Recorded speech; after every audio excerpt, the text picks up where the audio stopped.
अस्सलाम वालेकुम स्टूडेंट्स। हमारा नेक्स्ट टॉपिक है moment of inertia of A rectangular plate. पीछे हम मुख्तलिफ शेप्स की बॉडीज़ के मोमेंट ऑफ इनर्शियाज निकालने के फार्मूले डिराइव कर रहे थे। यहाँ पर एक रेक्टेंगुलर प्लेट है, इसके मोमेंट ऑफ इनर्शिया निकालने का फार्मूला हमने कैलकुलेट करना है। इस तरह ये वाली जो रेक्टेंगुलर प्लेट दिखाई गई है इधर, ये इसकी चौड़ाई फ़र्ज करें ए है और ये लंबाई फ़र्ज करें बी है इसकी। ये सेंट्रल एक्सिस के गिर्द जो है वो रोटेट कर रही है इस तरह। तो इसके मोमेंट ऑफ इनर्शिया निकालने का फार्मूला हम डिराइव करेंगे। तो इसको अगर हम एक्सिस ऑफ रोटेशन मान लें, ये पूरा डिस्टेंस बी है, इधर वाला डिस्टेंस भी b/2, क्योंकि ये हाफ हो गया ना, तो इधर वाला डिस्टेंस भी b/2 होगा, इधर वाला भी डिस्टेंस b/2 होगा। और अगर इसको ओरिजिन मान लें तो इधर वाला डिस्टेंस प्लस b/2 होगा, इधर वाला डिस्टेंस क्या होगा minus b/2। Total distance b है, आधा आधा कर दिया, पॉजिटिव एक्स एक्सिस में प्लस b/2, नेगेटिव में माइनस b/2। और ये वाली जो लेंथ है ये इसकी ए है। ये पीछे हमने पढ़ा था कि पूरी बॉडी के मोमेंट ऑफ इनर्शिया का फार्मूला हम डायरेक्ट कैलकुलेट नहीं कर सकते, इसको छोटे छोटे टुकड़ों में डिवाइड करेंगे, हर टुकड़े का अलग से मोमेंट ऑफ इनर्शिया निकालेंगे, फिर उन सब को आपस में ऐड करके टोटल मोमेंट ऑफ इनर्शिया निकलेगा या इंटीग्रेट करके। तो उनमें से एक इसको छोटी छोटी मासेस में हम डिवाइड करेंगे पूरी प्लेट को। एक छोटी सी मास इधर दिखाई गई है, इतने से हिस्से की मास dm है और इतने से हिस्से की चौड़ाई जो है ये वाली dx है, और इसका जो यहाँ से डिस्टेंस एक्सिस ऑफ रोटेशन से x है। तो यहाँ हम जो चूँकि ये एक सरफेस है इसलिए सरफेस डेंसिटी यूज़ करेंगे। पीछे हमने लीनियर डेंसिटी भी यूज़ की थी, वॉल्यूम डेंसिटी रॉ भी यूज़ किया था। सरफेस डेंसिटी को सिग्मा कहते हैं। सरफेस डेंसिटी से दर हकीकत हमने dm की वैल्यू निकालनी है फार्मूले में पुट करने के लिए। सरफेस डेंसिटी होती है मास डिवाइडेड बाय क्या होता है एरिया। तो ये फार्मूला अगर हम छोटे से टुकड़े के लिए लगाएं, मास dm के लिए लगाएं, तो उसको सरफेस डेंसिटी को सिग्मा कहेंगे, मास dm होगी और इसका एरिया लिख देंगे, इस टुकड़े का एरिया होगा लंबाई ज़रब चौड़ाई। इसकी लंबाई a है, ये देखें ये a, और चौड़ाई इसकी कितनी है dx। तो dm की वैल्यू कितनी निकलेगी, ये इसका एरिया है लंबाई ज़रब चौड़ाई। लंबाई a है थी, इस टुकड़े की चौड़ाई dx थी, तो इस तरह हमने इसका एरिया निकाल लिया। a dx उधर जाकर मल्टीप्लाई करेगा क्योंकि हमने सिग्मा की वैल्यू निकालनी है, जो dm की वैल्यू निकालनी है, तो ये dm की वैल्यू बनेगी। फिर मोमेंट ऑफ इनर्शिया का फार्मूला लगाएंगे हम। मोमेंट ऑफ इनर्शिया का फार्मूला I(x²) dm का इंटीग्रल हम पीछे बार बार पढ़ते रहे हैं। यहाँ पर हम dm की वैल्यू पुट कर देंगे, इसीलिए पीछे निकाली थी यहाँ दर्ज करने के लिए। इसकी वैल्यू थी, ये देखें इधर पीछे हमने निकाली थी dm a sigma a dx की वैल्यू थी सिग्मा a dx। अब लिमिट x की वाली पुट करेंगे तो x की यहाँ से यहाँ तक की लिमिटें लगेंगी। यहाँ से ये शुरू हो रही है, यहाँ प्लेट ख़त्म हो रही है, यहाँ x की वैल्यू माइनस b/2 है, इधर प्लस b/2 है, तो इसकी लिमिटें लगेंगी minus b/2 two plus b/2। तो सिग्मा a बाहर आ जाएगा, x² dx बन जाएगा, लिमिटें minus b/2 two plus b/2 लगेंगी। सिग्मा a वैसे आ गया, x² का इंटीग्रल x³/3 होगा, लिमिटें minus b/2 two plus b/2 लगेंगी। तो ये देखिए sigma a upper limit minus आएगी लोअर लिमिट।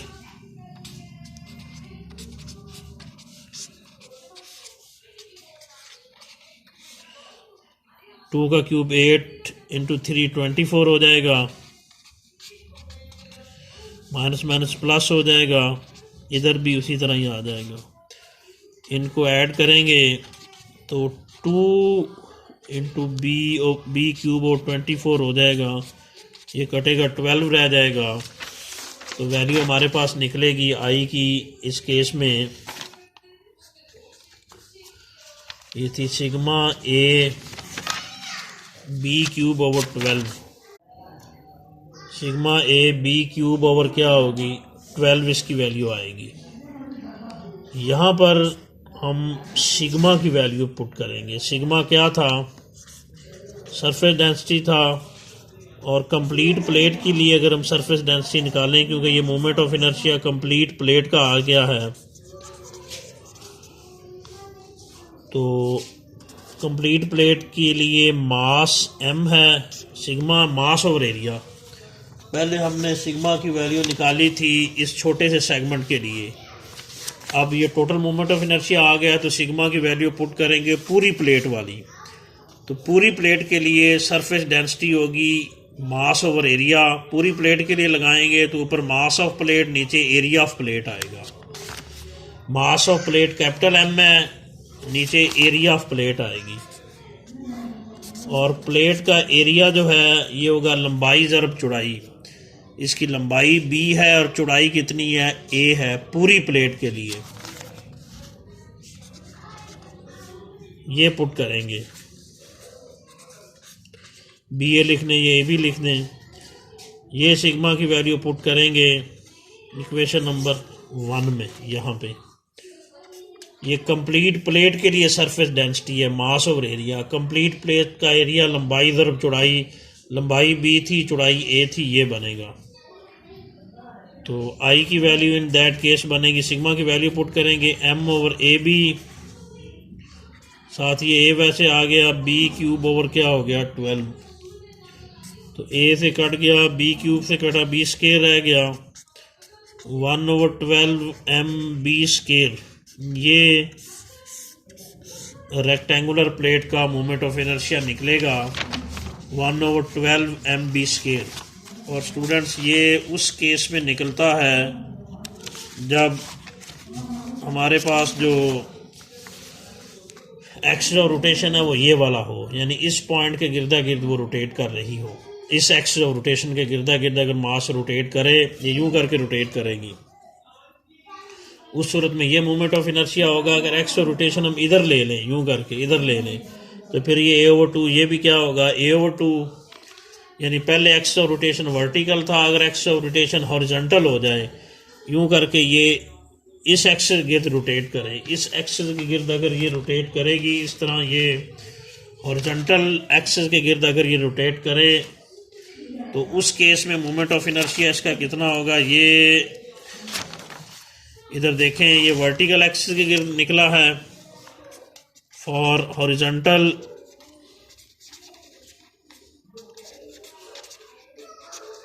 एक्सिस के गिर्द रोटेशन अगर हो रही हो, तो हॉरिजॉन्टल एक्सिस के गिर्द रोटेशन हो रही हो, तो अभी ये बात बताई थी। फिर लिमिटें ये इधर वाली a ओवर 2, ये नीचे वाली माइनस a ओवर 2, जैसे ये b ओवर 2 और b ओवर 2 थी, उस सूरत में लिमिटें a over minus a over 2 two plus a over 2 लगेंगी, और उस केस में ये moment of inertia 1 over 12 m a square बनेगा। हॉरिजॉन्टल एक्सिस गिर्द निकालेंगे तो बाकी तो उसी तरह कैलकुलेशन आएगी, b की जगह a आ जाएगा। तो हॉरिजॉन्टल एक्सिस गिर्द मोमेंट ऑफ इनर्शिया इसका ये बनेगा।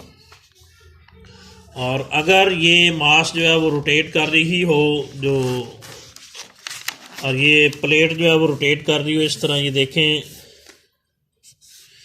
ये प्लेट एज के गिर्द रोटेट कर रही हो यूं करके,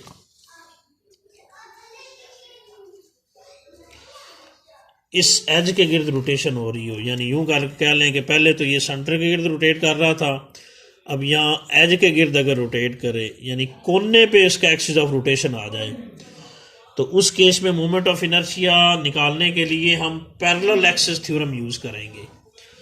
ये देखें, इसके गिर्द रोटेट करेगा तो मोमेंट ऑफ इनर्शिया आई होगा, और अगर ये सेंटर ऑफ मास के गिर्द रोटेट करेगा तो फिर मोमेंट ऑफ इनर्शिया ICM होगा। और पीछे हम पढ़ चुके हैं कि किसी भी एक्स के गिर्द मोमेंट ऑफ इनर्शिया और इन दोनों के दरमियान वाला डिस्टेंस डी होता है। हम पीछे पढ़ चुके हैं पैरेलल एक्सिस थ्योरम में कि किसी भी एक्स के गिर्द मोमेंट ऑफ इनर्शिया दो चीज़ों का सम होता है, सेंटर ऑफ मास वाला moment of inertia plus m multiplied by दोनों पैरेलल एक्सिस के दरमियान डिस्टेंस का स्केयर।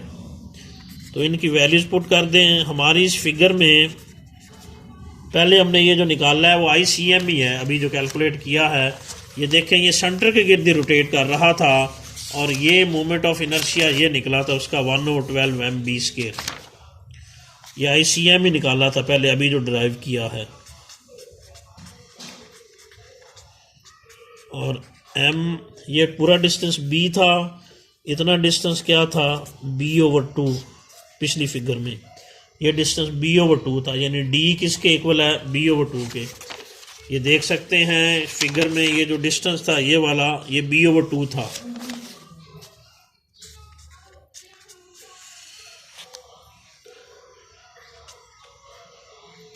उसका क्या होगा, ये स्केयर हो जाएगा।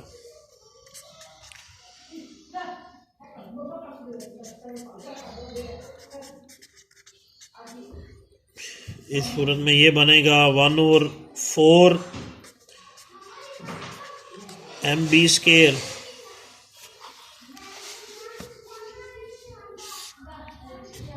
एलसीएम आएगा mv² प्लस 3 mv², 4 mv² नीचे से कटेगा तो 1/3 mv² ये मोमेंट ऑफ इनर्शिया बन जाएगा।